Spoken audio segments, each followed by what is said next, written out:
Hello and welcome to the Tea Party Hardy channel. We are glad to have you here. Thanks for stopping by. If you enjoy this video while you're watching it and you want to click the like button, please feel free to do that. And if you want to subscribe to our channel, we'd be glad to have you here as part of the family. Alright, let's talk about the high price of fake news. A barrage of lawsuits shows the media at rock bottom, according to the BostonHerald.com. The state of the American journalism today has hit rock bottom, and if it takes a barrage of hefty lawsuits against hate Trump outlets like CNN and the Washington Post to fix that fake news epidemic that's tearing our country apart, then so be it. Take Washington Post and CNN. Both are being sued for $250 million by Covington High School student Nicolas Sandman, who, along with classmates on a school trip to D.C. in January, were smeared by these outlets and others pushing a political narrative. Some would even argue a hoax. Then the truth emerged. The Native American man, Nathan Phillips, wasn't a war hero, that he never served in Vietnam despite the media's portrayal of him. Then evidence surfaced that the boys didn't accost Phillips, but it was the other way around, and that he was the one who confronted them, instigating the provocation. And all of this illustrates that the media today is acting as a de facto PR firms for the DNC, will destroy anyone's life or reputation in its ongoing war against Trump. Facts. Who needs facts? All right. Many news outlets also rushed to defend the disgraced Empire actor Jussie Smollett, who fabricated a hate crime against himself and made the allegation a political hit job with his claim that the fake assailant said, "This is MAGA country," during the assault. Media ran with the hoax, again trying to paint Trump supporters as racist, violent homophobes. Smollett has since been arrested and indicted on 16 felony counts for making the whole thing up. And then she goes on to say, perhaps a lawsuit or two will encourage media to start reporting the news honestly, fairly, and objectively. A tall order, I know. Well, my question is this. You've got CNN and the Washington Post so far being sued by Sandman's lawyer. And Jussie Smollett is indicted for 16 counts of disorderly conduct and allegedly making a false report. Some of those are felonies, so he's looking at real jail time. And it was because he made up a hoax. But the Covington was a hoax. It was the exact opposite of what was being reported. Just like Smollett's situation was the opposite of what was reported. It wasn't Trump's people coming after him. It was him coming after him. But Jussie Smollett is facing jail time. Washington Post isn't facing jail time. CNN isn't facing jail time for their hoax, which was just as big.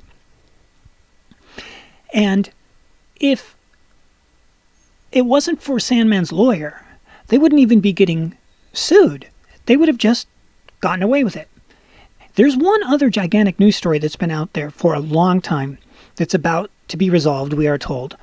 And it, too, stands to be as big a hoax as Covington, to be as big a hoax as the situation with Jussie Smollett. And that, of course, is the ever so well-known situation with Donald J. Trump and the Russia collusion. ABC, Terry Moran, this is what he has to say. ABC's national chief correspondent Terry Moran warned Sunday that a special counsel, Robert Mueller, finds no evidence that President Trump colluded with Russia during the 2016 election. Democrats and the media will face a huge reckoning. So I looked that up just to see, what does reckoning mean exactly? The act or instance of reckoning, such as an account, a bill, computation, calculation of a ship's position. Yeah, none of those. Look at this one. Number 2. A settling of accounts. A day of reckoning, a settling of accounts. Or summing up. All right, I'll give him summing up. No, not that one. Settling of accounts. There's no settling accounts if Mueller comes back with nothing. The media wasn't punished for Jussie Smollett. The media wasn't punished for the circumstance with the Covington students. So I don't know what he's talking about. So far, we're living in a society where they can do whatever they want and they're getting away with it, and they're pretty much okay with that. Now, he feels different now. And Martha Raddatz asked him, how big a deal is it if they don't find collusion for the president? Martha Raddatz asked Moran. And he says, and you should watch the video because he does say it just like this, huge! That's what he says. He's cleared. If Robert Mueller comes back Mueller became a folk hero in the United States, played on SNL by Robert De Niro. The central and most serious question in this investigation, the reason Robert Mueller started it, did the current president of the United States assist the Kremlin in an attack on our democracy? And if Mueller, after 2 years, comes back and says, I don't have the evidence to support that charge, that's a reckoning, he continued. That's a reckoning for progressives and Democrats who hoped that Mueller would essentially erase the 2016 election. It's a reckoning for the media. It's a reckoning across the country. And if, in fact, after all this time, there was no collusion. There's not really any reason to think there was collusion, which we all know collusion is not a crime. If you didn't know that, look it up. It's not a crime. So, for those of you that heard about Jussie Smollett's case and you're like, that seems awfully suspicious. Just all the facts did not lead up to equaling reality. And the same thing with Covington. If you take off your prejudiced hat and you look at what actually happened, it's a young man standing there smiling. And that was turned into the most horrific thing in America that weekend. And you look at Trump. If Trump was doing something illegal with the Russians, that was when Barack Obama was president. And Barack Obama said, there's no way that the Russians could affect the outcome of the election, and everybody agrees that they didn't. They meddled with it. That's all they did. They meddled with it. I'm sorry, guys. The United States meddles in elections all the time. All countries meddle in other countries' elections. If you're going to live in a country that has free speech, it's going to happen. And it's our job as citizens to look at enough sources to know what's right and what's not right. We don't need the government to come in and tell us what's right and what's not right in relationship to free speech, because that means you don't have free speech anymore. But let's go back to the final thing, which is this, the high price.